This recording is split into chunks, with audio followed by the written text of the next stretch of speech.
Esselamu Aleyküm ve Rahmetullah. Euzubillahimineşşeytanirracim. Bismillahirrahmanirrahim. Rabbena heb lena min ledunke rahmeh ve heyyi lena min emrina raşeda. Rabbi la tezzerni ferden ve ente hayrul varisin. Rabbi şrah li sadri ve yessir li emri ve hlul ukdeten min lisani yefkahu kavli. Ve cealli veziran min ehli Harun ahi üştüd bihi ezri ve eşriku fi emri key nusebbihake kesira ve nezkurake kesira inneke kunte bina basira.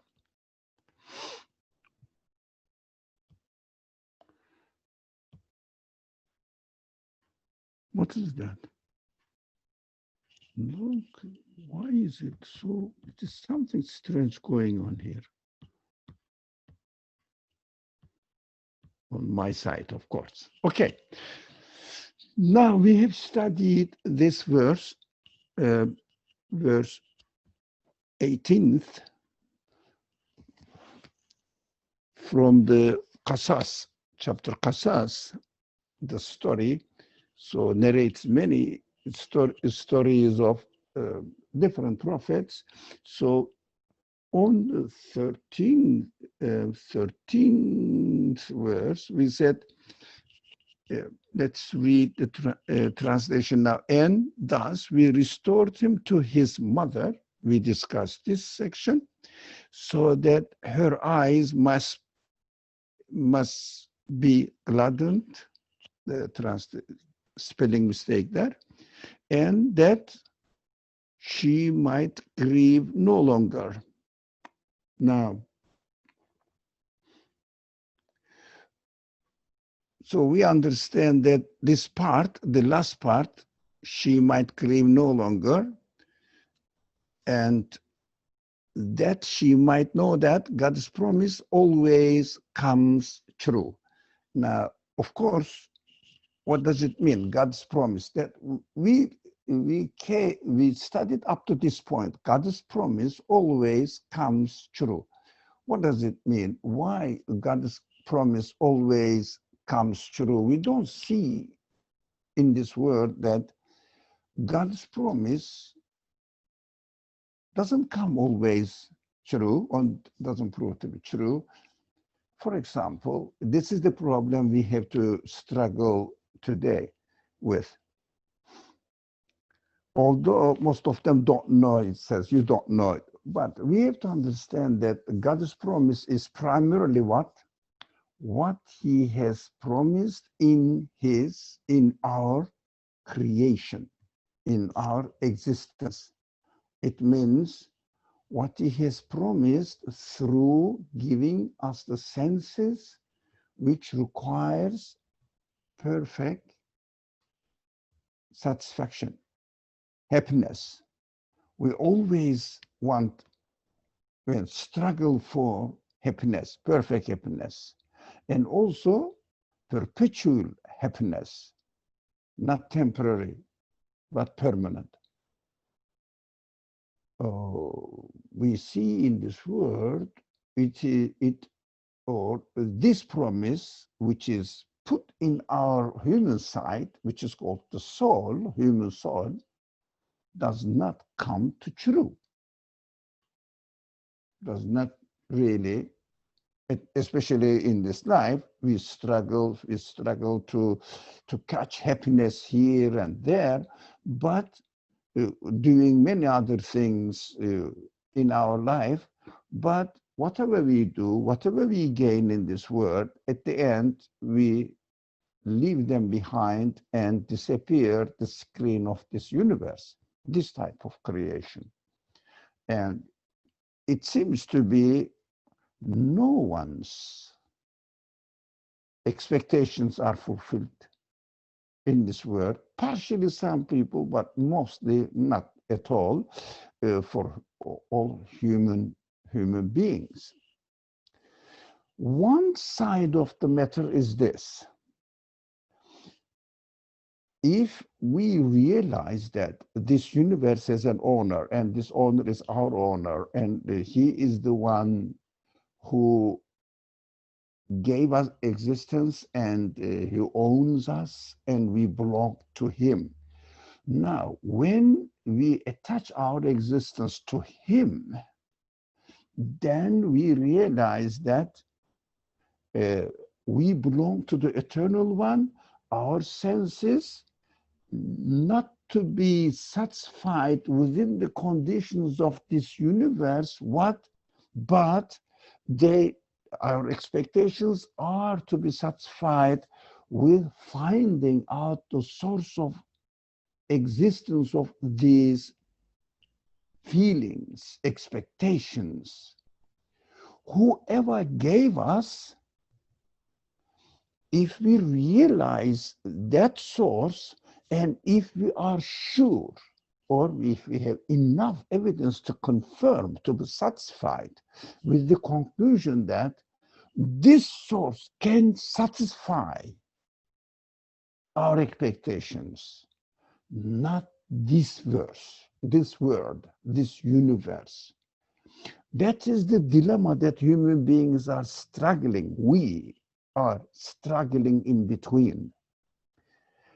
If we direct our expectations to this world, to this life, and this world itself is going to satisfy our expectations, we are definitely to be in despair. No way out of it. That is the beauty of the structure of this universe. Why is it so beautiful, the structure of this universe? Because we are here given the consciousness and the ability to search, to wonder, to question.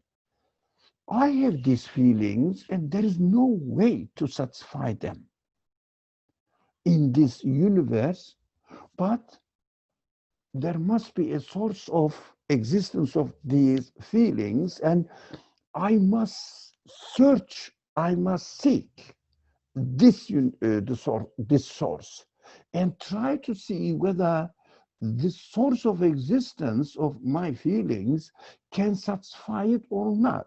But if I misuse this sense and direct it to the universe itself, and the matter is dumb, matter doesn't answer anything. Matter only satisfies momentarily the needs of my body, not the needs of my soul. We have to acknowledge it. It is our reality.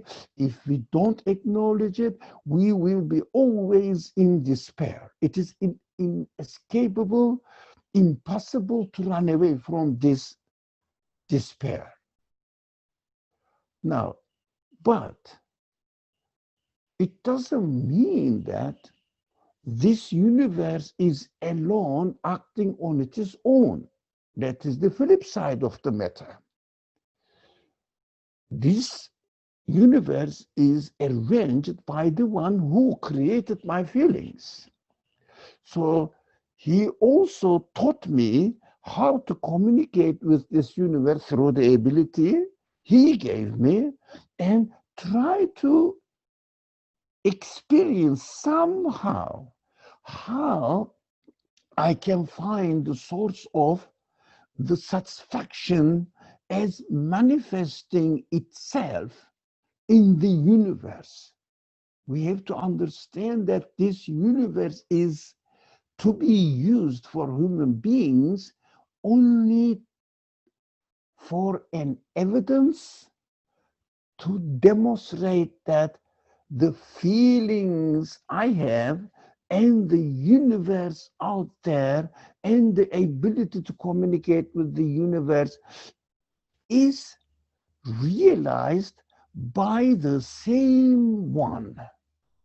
So the universe is another source of satisfaction, but as far as its capacity allows it to satisfy me. What does it mean? The universe satisfies my animal appetites. And the universe satisfies me at the same time by providing me the evidence to demonstrate that its source of existence is an absolute being, just manifesting, reflecting his qualities in a glimpse, if you like, in a glimpse, so that I will look at the universe, see the evidence, and come to the conclusion that the creator of the thing I am benefiting of this universe is telling me that he is the one who is the creator of the satisfaction in them. But because the manifestation of this quality is everywhere at the same time, we understand that the universe is just a mirror, just a witness to the absoluteness of its creator. So my expectations of full, complete satisfaction, which is completely perfect and eternal, the universe is telling me now, must be directed to the source of existence of the universe, which is the source of existence of my feelings. So the universe is saying, look, my creator is the perfect source of satisfaction for you, for everything, beauty, whatever you want to be satisfied with, enjoyment, whatever, expectations, or free from the fear of any bad things may happen to us. Everything is just in the form of a glimpse, manifesting there and saying that, look, if you think that, where you find, for example, the simple example, let's use it and make it easy for us to understand. When I eat a fruit is the best example. When I eat a fruit, what I experience in the form of matter, there is a quality of pleasure, taste, and matter cannot be the source of this quality. So I say, where does it come from then? So in this contradiction, I understand that matter cannot be the source of satisfaction for me, but the one who is manifesting the taste, the provider of the taste. Here, if I see that it is always everywhere at the same time manifesting itself, it must be the absolute one, infinite one. Then the source of the creation of the universe, source of the existence of the universe, can be the source of satisfaction for me. So it directs it. So it doesn't mean that we cannot get any pleasure from the universe, but it obviously and necessarily means that we cannot get any pleasure derived from, originated from the material side of this universe itself. But the creator of the universe is demonstrating its qualities there. I use this example on every occasion. It perfectly fits. When I look at a painting, what I see, beautiful art, all right? And I see that art is manifesting itself in the form of pieces of paintings here and there. I say the paint itself cannot be the source of art. It is so easy to understand. So, but art is manifested in it. What does it mean? Paint is saying to me, in its own nature, I am not the source of the art. But you see, it is a surprise for you to see the art manifesting on me. Hmm. What does it mean? I'm not the artist. You have to seek the artist. Who do you think it can be? I cannot be the one who designed this piece of art, artistry, or piece of painting is the one who is the source of art. He is the source of this artist is the source of existence of all the pieces of art manifested in every atom, each and every atom of the painting there at the same time. That is the universe. Of course, human made it takes time, but the universe demonstrates that this source is manifesting itself at the same time every time, at everywhere. What does it mean? It is a call for me. Come and put your trust in me that only I, the creator of the universe, your creator, can satisfy your expectations. Now, it doesn't necessarily mean that all the pleasures we get in this universe only satisfy our human body. But sometimes, for example, I want to see a beautiful day. And yeah, a beautiful day may be created, may not be, because it depends on the will of the creator. It doesn't depend on natural causes. So sometimes it happens, as it is demonstrated here, in a natural way, if you like, fitri way. This is the Quranic word. In a fitri way, Moses' mother wanted to receive back her son. That is within mother's expectations, within mother's feelings, with that expectation is within mother's soul. But she wanted to receive the son now here in this world. Sometimes it happens, sometimes it doesn't, because it doesn't depend on my expectation. It doesn't depend on the matter out there, but it depends on the will of the creator. But at least the creator demonstrates that first, you have to put your trust in me. It means you acknowledge me that I only the one. I am only the one who satisfies your expectation, who satisfies your expectation. So she put her trust in him, and oh, she received her son. That is what now the verse 13 tells us. That is, I think we are done with this. And let's come to the verse 14.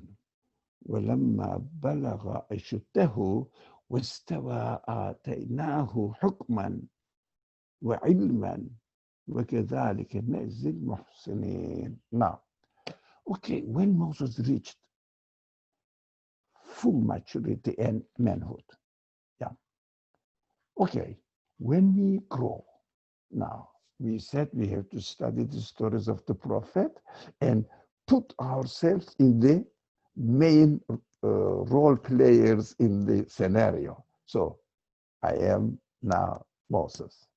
I was born in the form of a baby. I grew.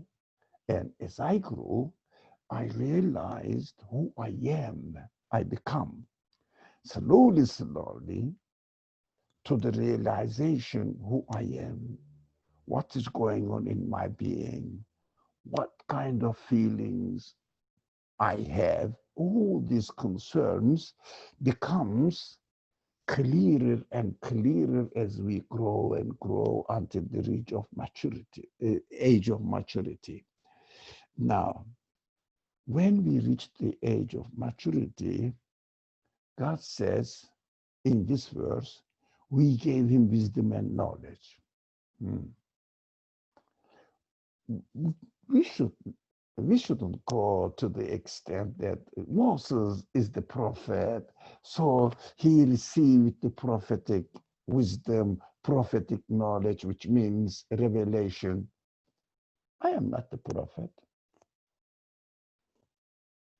I haven't received any revelation, but I have some sort of inspirations in me that look, I can question. I am conscious of something, and I have some feelings, expectations, hopes, fears, a lot of things, anxieties, everything. So, what is the wisdom? How can I learn wisdom? How can I learn knowledge? Now, wisdom, I understand from my readings, of course. So I understand that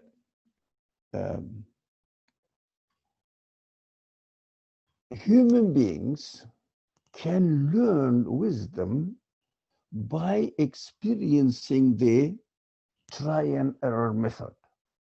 Now, we will see that Moses will go through this as well. This is human.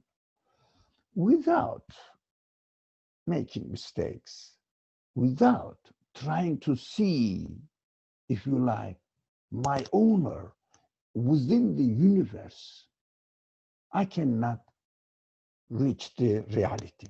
That is very essential. Well, for example, I have to search for my purpose of life, for my source of existence. What am I going to do in this world? I feel that I have to struggle to survive. For what? At the end, I'm going to die anyways. It doesn't make sense to struggle for satisfaction. At the end, there is no satisfaction within the universe. But I have to struggle. Where is it? Do you think it is by putting my trust in my tribal idols? It means representatives, representing idols, which means now for me, I don't belong to a tribe. I belong to a nation state now. Now, I may put my trust in my government, in my state, wherever, whatever I am a citizen of. So I may say, that's my idol in Kaaba, we know that. So everybody, that's why Kaaba is so sacred for those tribal life. Now our Kaaba is the United Nations. Everybody goes there and represents his flag there. So, so everybody puts his trust in his state. This is very ancient story of humankind. There is nothing new, really, but the form changes. But attitude, human attitude doesn't change. Most of the people put their trust in the state. For example, I am a citizen of the United States. I say, my United States is going to guarantee my future. Now, because he is going to give me, I don't know, when I retire, he's going to give me Social Security and somehow a tricky way of cheating me by giving me Medicare or something, Medicaid. Okay. Anyway, you have to struggle again at the end. But still, somehow, I'm going to provide you the financial opportunities up to I die. That's it. That's it, I die. Can the United States stop me from dying? Can the United States, for example, for me, I'm talking on my behalf. I'm thinking now, reflecting on myself. So I made a mistake, an error, in order to find out the source of satisfaction. I say, look, I want everything perfect, but I cannot go. I live in New York, so I cannot go to Manhattan after 12 or after midnight. Why? The upper part of the midnight is not safe. You know what is happening. Many people had lost. The police is there, but After I have been beaten up or taking my wallet away or whatever, iPhone away or telephone away, or I don't know, somehow I am harassed and taking some money out of my wallet, etc. They put the guy in here in prison, but what shall I do? I lost it. I am harmed. It's not full satisfaction. So definitely at the end, United States can only do me a favor, which it doesn't, to give me a free grave. It doesn't, by the way. You have to pay lots of money. Maybe 10, more than 10,000. I was told that I have to be prepared since my age is nearing to death. That spare some money for your, how to say, come on, funeral. I laugh at it, but that is to a certain extent true. So, oh no, it is not full satisfaction. The roads are there, okay, I understand, but the United States cannot stop me from, for example, getting involved in an accident, and the United States doesn't give me a free car and free gas and, full comfort. No, I have to pay for it. I have to pay for it. In order to pay for it, I have to work. It is not full satisfaction. So my idol in Kaaba doesn't work anymore. It is wrong. That's why the Quran says you have to destroy the idols in the house of God. House of God is where? I mean, representative of it is Kaaba according to the Quranic teaching, symbolically, but the house of God is belief in God alone as the source of security. Amen. Yeah. God is the mu'min.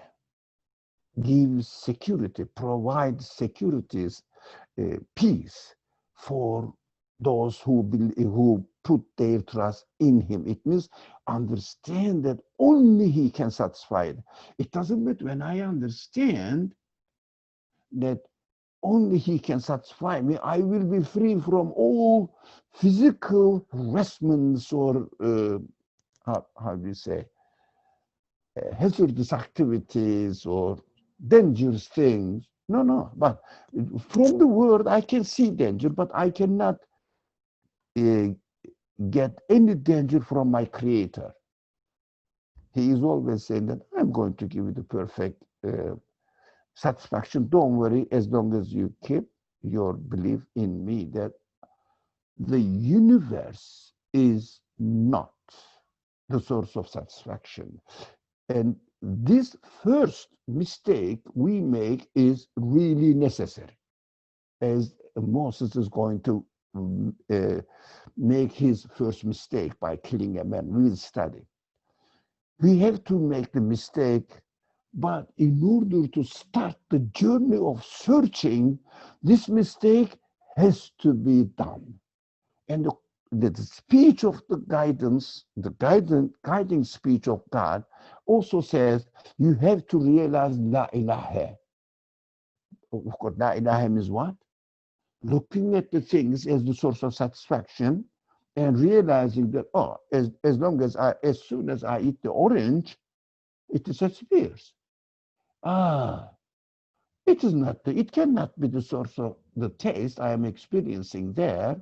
It disappeared. It cannot be the source of trust for me. La ilaha. So, but I need one. Where is it?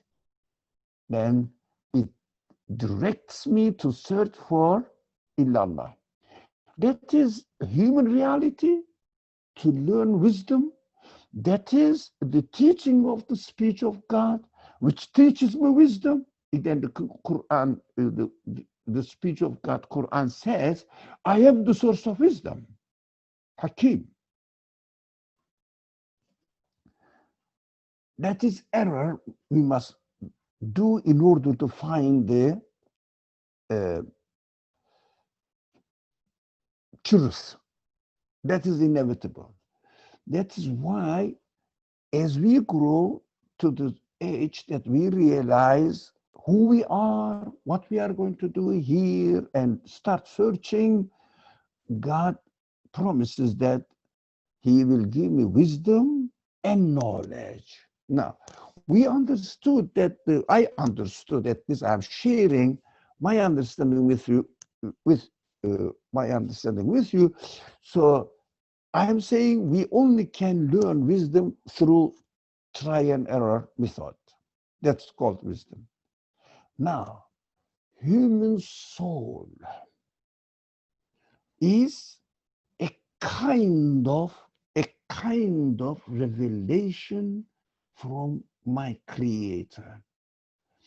It can only get satisfaction by finding the absolute one who is free from no shortcomings whatsoever in order to satisfy me, the human soul. Of course, human soul needs training.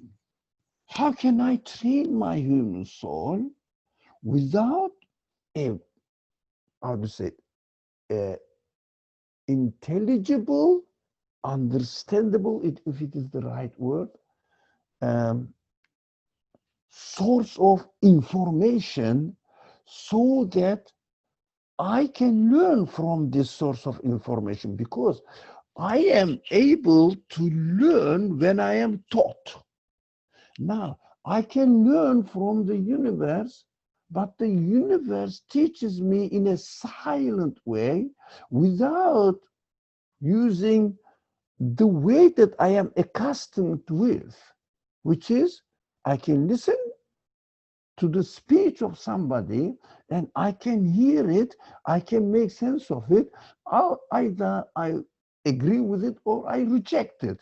That is up to me. But at least I must hear a speech in the form of verbal expression, and it must enhance my comprehension of reality. Now, knowledge comes from God's speech, must come from God's speech. God must speak to me in order to answer my expectations in verbal form, because He created me with the ability to comprehend, to understand verbal speech. That must be a purpose. Otherwise, I cannot make sense of my ability to speak just to communicate with you until I die and then become nothing. It cannot be the purpose of existence, putting me to a dead end, meaningless meaningless end in my life. My heart, my spirit, my feeling doesn't get satisfaction with this understanding. So I say it is very important for me to realize that I am in need of verbal explanations from the creator of my spirit, so that my spirit has feelings, my soul has feelings, and these feelings will get its answer. It will get the response to what they are expecting to be satisfied, to hear and get the satisfaction. This is the source of knowledge. Now, do I have it? I am not a prophet to receive this, but there are prophets who convey this message to the people like me, who feels, who realizes, who admits that they are in need of verbal speech as a response to their expectations of their soul, their feelings. That is a very interesting connection between my spirit and the speech of God, who speaks to me and speaks to my soul. For example, the orange speaks to my body, and then the taste, if you like, the art, speaks to my spirit. And if I use it, it disappears. But how about my intellect? I am an intellectual being. I am a conscious being. I can understand the speech. I can learn from the guidance of the speech. So I need guidance from my Creator to satisfy this need in me. He put this need in me, and He has to satisfy it. Then, has to means, as far as the wisdom in creation is concerned, has to. I expected that there must be a source of satisfaction for this need. And then this need comes through the prophets. And I have to, of course, use my wisdom with my try and error method, with my feelings, with my evidence that I gathered from the universe. Altogether, is it really the speech of the creator of the universe, speech of the creator of my feelings, etc., speech of the creator of my intelligence, because my intelligence understands somehow what is right, what is wrong. So if I find that this source is the right source, which comes from my creator, and I have to use this source as a source of knowledge for me. That is, this conclusion is so important. As a source of knowledge for me. The source of knowledge cannot be in other men's mind. They are like me. They are handicapped like me. They can try, of course. They can find some pieces of truth here and there, but not the whole truth that will satisfy my expectations. That's why when you study philosophy, you see that in any current of philosophy, in any doctrine developed by certain philosophers, there is truth somehow in it. There are some, yeah. You can see, this is really true, it makes sense to me. But have you ever read? I didn't. I read, but I didn't find. And find full satisfaction, which makes fully sense to you as far as your expectations are concerned. That is it. That is why I exist. That is why what I am expected to do. And that is the full satisfaction. I solved the problem of death now. And the universe is meaningful for me, not meaningless anymore. I couldn't find. Yes, I found pieces of truth here and there. Yeah, but not full satisfaction. Most of the time, I found many covered up misleadings there. This is not our subject now. Okay, let's go now to the, if we are okay with wisdom and knowledge, that how I am given the wisdom, how I am given the knowledge, I have the ability to follow the try and error method and learn what is right, what is wrong partially. And I am given the soul to communicate, my intelligence to communicate with the revelation conveyed to me through the messengers. So I have two now. I don't have to be a Moses and to be a prophet, to be given to wisdom and knowledge. To within my own capacity, I am given wisdom, I am given knowledge, and I have to utilize them. Now, do you have any question? Because I'm going to go to the next long, but full of wisdom again, verse, full of wisdom. Every word is a source of wisdom. Do you have any question, anything? Raise your hand, open your mic and speak directly. Don't wait for me to give you or for the host to give you permission. Okay, I will start while you are uh, thinking, or okay, you are satisfied with it. Okay, now he entered the city. Now he's going to learn wisdom. Hmm? He's just young guy, very strong, energetic, strong man now in his youth. So he entered the city. But we have to remember his position. That is important. Later on, we will see how important it is. He is a prince, son, or adopted son of the king Pharaoh. He is grown in the palace. It means household of the uh, household of Pharaoh, palace. So he has a certain status, yeah, but he has a feeling.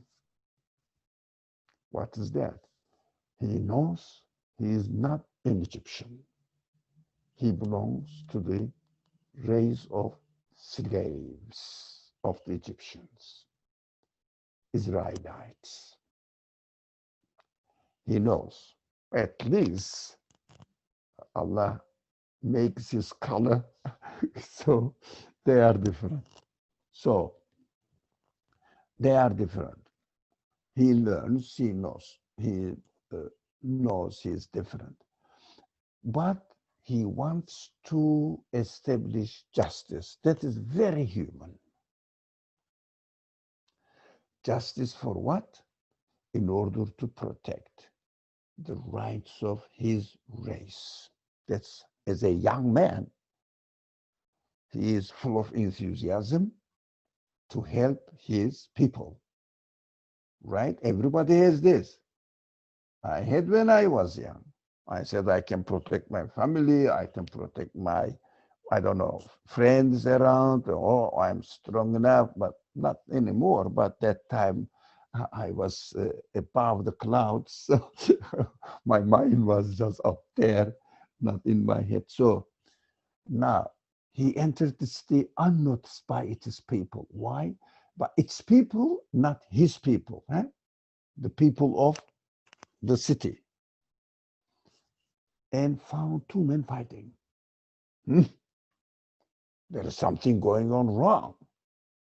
He must support what? If one of his member of his race is being wronged, he must protect him now. Yeah, but unnoticed. Why? As a prince, belong to the palace, is expected to protect the right of the people of palace, which is Egyptians. He is the son, an adopted son though, it doesn't matter, of the Pharaoh, which is the representative headman of the Egyptians. So, and one from his own people, wow, he must protect him now. Yes? The other, his enemy. Why his enemy? Now, think about it now. Prepare your mind. Did this guy do anything wrong to him so that he would be his enemy? No. This guy, he belongs to Egyptian race, did anything wrong to, I don't know, to anyone? He doesn't know. But as a young man, now he is going to apply the source of wisdom, which is try and error. So he says, okay, This man is one of the people who are oppressing my race. Now look at the racist idea. Okay. The one from his own people, it means Israelite, cried out to him for help against his enemy. This one, whose enemy it is? This guy now, the enemy of the Israelite. Now, enemy of the Israelite becomes Moses' enemy because he has not learned yet. He has to say La ilaha. He has to go through an error so that he will learn what is right and what's wrong. That is inevitable for us. That is how we are created. We have to understand this is in human nature. Without error, committing error, we cannot really understand the truth. But we cannot commit the error consciously, deliberately. Of course, we have to educate ourselves, but in order to educate ourselves, in order to learn wisdom, we have to go through life experiences. So unconsciously, using a very, very dangerous criterion developed out of his youth feelings, emotions, racist attitude, which is very common in the world, especially now. You don't have to be Moses. Everywhere, everybody says my nation. Interests of my nation comes first. Interest of my race comes first. The world is divided into nation states according to racial discriminations. Arabs have different tribes, and according to different tribes, you see Amman, Saudi Arabia, Syria, Yemen, Kuwait, Arab Emirates, Iraq, Egypt, name it. Subdivisions of the same nation. They have their own boundaries for their states. They don't let the other one get in without the permission or paying their due tax, etc. Turks are following, in other words, they are the super nations according to them. Iranians, of course, they are the super nations because they have the ancient history of knowledge. Indians, of course, they used to be the source of all wisdom, science, civilization. I mean, everybody is proud of their own nation. That is how the world is.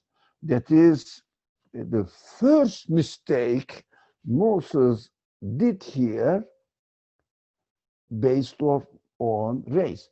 How about the Quranic telling about Adam, the story of Adam? What is the struggle between Iblis and Adam? Iblis says, I am Egyptian, created out of fire. Adam is Israelite, immigrant, coming to my land, created of this dirt out there. How can I respect him? Of course, he has to be slave to me, not I am going to be slave to him and serve him. I am the super race. This racism is in the history of human being from the beginning, and I feel it will continue until the end of this world. That's my fear. God forbid, but it is becoming more and more, not necessarily on race base, but it turned into on nation base. Our nation, our country, I don't know when the world is going to learn to have one state, human state. But in paradise it will be, don't worry. But here we have to experience this in order to develop and improve our wisdom, perfect our wisdom. So what did he do now? He cried out, the man who was fighting his own, his enemy, and it belonged to the race of Moses. And Moses struck him, the enemy, with his fist and brought about his end. It means he died. Now, some people who study this verse, of course, many of them, they say, oh, Moses is a prophet. Excuse me, he was young, he wasn't a prophet yet. But it is an example story, man. It is an example for everyone. So why do you try to justify him as no, he cannot make any mistake? How do you know? He's a human being. He must be a falling man in his activities, in his life, so that he will be a best example for me. So that when I fall, I will say, oh, when Moses fell, what did he do? So that when I make a mistake, I will do the same way to get out of my mistake. I don't really agree with this kind of defense of prophets are immune from sinning. By the way, this is a mistake, but still, racist action is not performed by mistake, but it is performed on the basis of wrong attitude. I mean, he didn't want to kill, but just, get rid of him. But on the basis of what? Because he belongs to his enemy race. That is the reason the Quran explicitly says it. I don't know why people try to get around it. And anyway, this is something to do with the history. So, and the man died. And he said, oh, what I have done. Look, try and error. This must be Satan's work, of course. What Iblis did, Satan did, I mean, in the story, it is called at this stage, Iblis. What Iblis did, he said, my race is higher than Adam's race. So this is a Satan's work. Not death is Satan's work. This criterion used by Moses there is a Satan's work. That's what Satan is. Makes you act according to your national interest. Isn't that obvious? But to me, it is very obvious to me that it is the Satan's work is not the death, but the Satan's work acting on wrong criterion, satanic criterion, devilish criterion. He said, this must be Satan's work. Look, he acknowledged it. That is beautiful. It is an error. Clearly, he is a misleading an enemy. Oh yeah, this way is wrong. What I have done is wrong. This criterion, this attitude misleads me. And he is my enemy. Come on. Racism is my enemy. Not Egyptians are my enemy. Racism is my enemy. This racism is the satanic force or understanding. Did you get it? How beautiful this verse is, man. How teaching, very profound teaching is presented to us in a very simple form. incredible. It cannot be the teaching of a human being. It can only be the teaching of my Creator, knows my reality so that I can learn through my mistakes. Now, time is, come on, man. We need not 1 hour, 2 hours. We need weeks to study 1, 2 verses.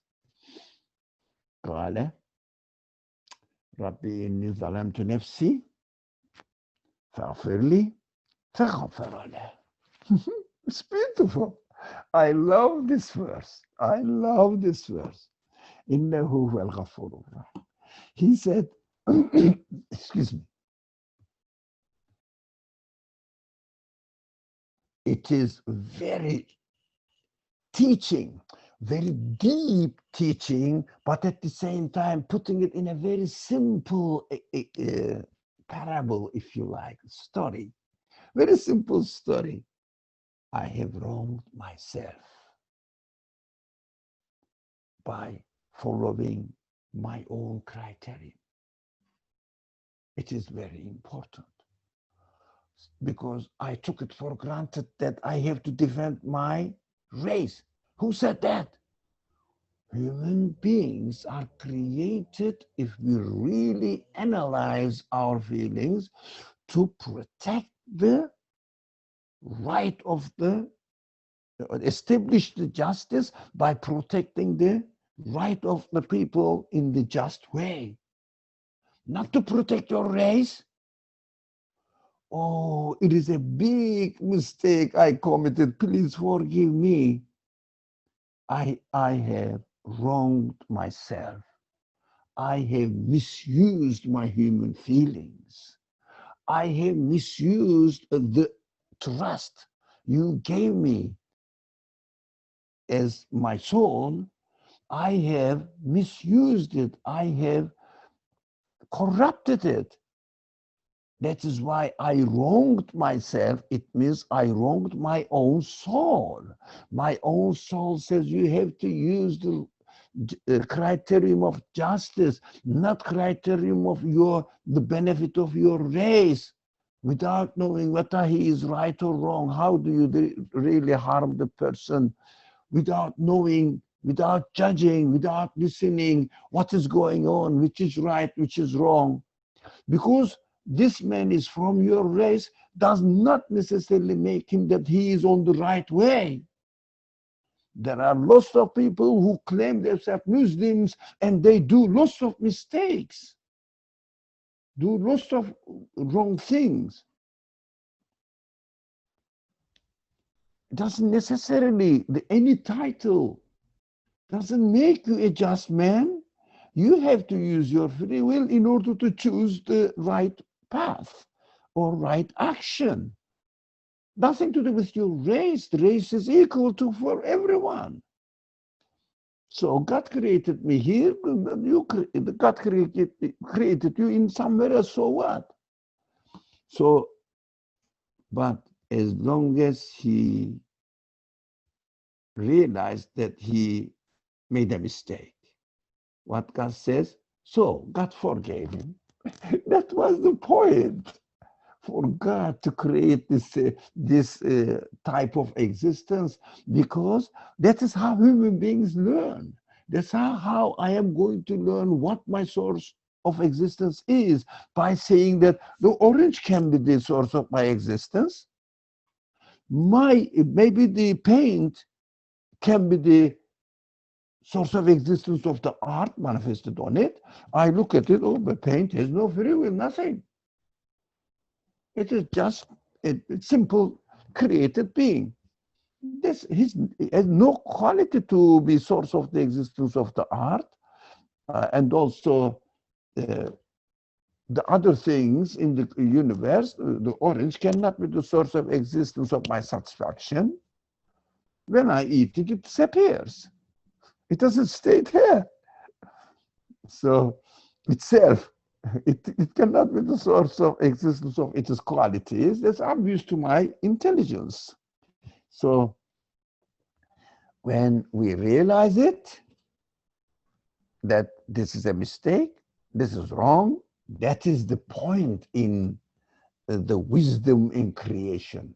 Now he learns now. But since he learned the wisdom, and God is teaching him the wisdom, so God says, okay, I fulfilled my purpose now. I forgive you. That was the point, man. You learned now, okay? Thank you. Because you acknowledged it. You confessed that it was a wrong. So it was a wrong thing to do. For he is all forgiving and all merciful.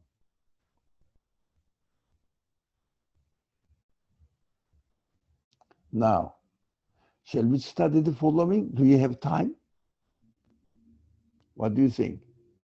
Anyone objections to the following verse to complete at least this section of the, if you like, story, but to me, reality, really. No objection? No. If there is no objection, hit red like this. I'm doing, look, like this. Okay, I'll go then.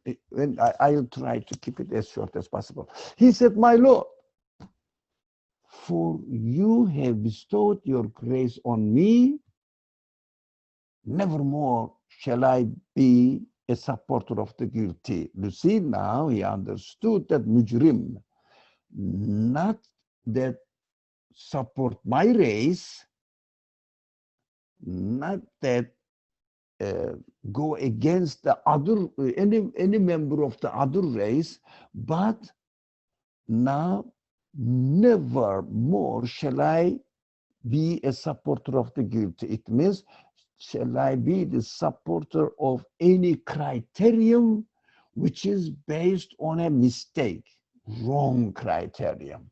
I'm not going to do it anymore, okay? I promise. Now, God forgave him and asked him, En'amta alayya, it means you have bestowed your grace on me. Now, taught me that my criterion was wrong. I learned this. I'm not going to follow the racial attitude discrimination to anyone, but I am going to follow the one, or I am going to follow the way which ends up in justice or goes to justice.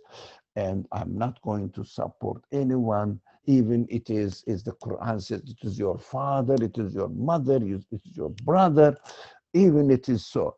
You have to support the right, not the one who does injustice, not guilty, real guilty, mujrim. So the one who does who makes a mistake, never support who makes a mistake, whatever the race is, even if it is yourself. Confess your mistake, not to support your mistake by being selfish. Admit it, ask for forgiveness from God. God forgives. Others may not forgive you, but at least your Lord, your owner, forgives you. That is the purpose to achieve in this world. So we learned that how Moses has learned wisdom. It is beautiful. To read the stories like this is really very useful, very instructive, very constructive, and also I find myself in the story. The only thing is we have to be very careful. We have to be very careful not to read the prophetic stories in the Quran for the sake of understanding the story itself, how it happened, what happened to Moses. So this is the story of Moses. No. As far as I am concerned, this is the story of Ali, myself. I am Moses, I am Egyptian, I am Israelite. I am the one who has been educated in the palace of the most, uh, how to say, heinous tyrant in the example of the Quran, but still my soul can find the truth. My soul is always protected as long as I listen to it. Because I have a free will, I can corrupt my soul by denying whatever or dysfunction my soul. I cannot corrupt my soul really. Uh, Dysfunctioning my soul by not listening to it. That is my option. But I may not do that as Moses has not done in the example. It means that's the best example for me. Moses' example is the best example. That's why it is presented to me as a prophetic example. Prophetic example. It means the best example for you. Educated by God, trained by God, prepared by God for you to present a guidance for you in this world. So, inshallah, we will continue next week. Oh, sorry, 12 minutes late. All right. Inshallah, next week, next Wednesday, we will continue from verse 18th. والسلام عليكم ورحمة الله. بسم الله الرحمن الرحيم. سبحانك لا علم لنا إلا ما علمتنا إنك أنت العليم الحكيم. وآخر دعواهم أن الحمد لله رب العالمين.